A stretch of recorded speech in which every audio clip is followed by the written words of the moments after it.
దేవుని సన్నిధానములో మనము రక్షింపబడాలని దేవుడు ఆకాంక్ష కలిగినటువంటి వాడు అయినాడు. ప్రకటన గ్రంథము 7వ అధ్యాయము 17వ వచనం అంటాడు, ఏలయనగా సింహాసనం మధ్య దుండు గొర్రెపిల్ల వారికి కాపరి జీవజలము బుగ్గల యొద్దకు వారిని నడిపించును.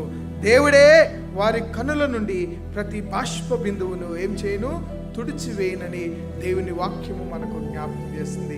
ఎవరైతే దేవుని సన్నిధానములో తమ జీవితాలను సమర్పించుకొని, తమ జీవితాలను దేవుని కొరకు అర్పించుకొని, ఇహలోక సంబంధమైన మార్గము కాకోకుండా దేవుని సన్నిధానంలో ఇతరులను నడిపించే వారముగా మనం ఉంటే, మనలో ఉన్న ప్రతి బాష్ప బిందువును ఆయన ఏం చేయనంట, తుడిచివేయనని దేవుని వాక్యము మనకు జ్ఞాపకం చేయబడుతుంది. ఈరోజు నిన్ను నన్ను దేవుడు సృష్టించింది నీవే లాభపడాలని, నీవే ఆశీర్వదింపబడాలని, నీ కుటుంబమే ఆశీర్వదింపబడాలని కాదు.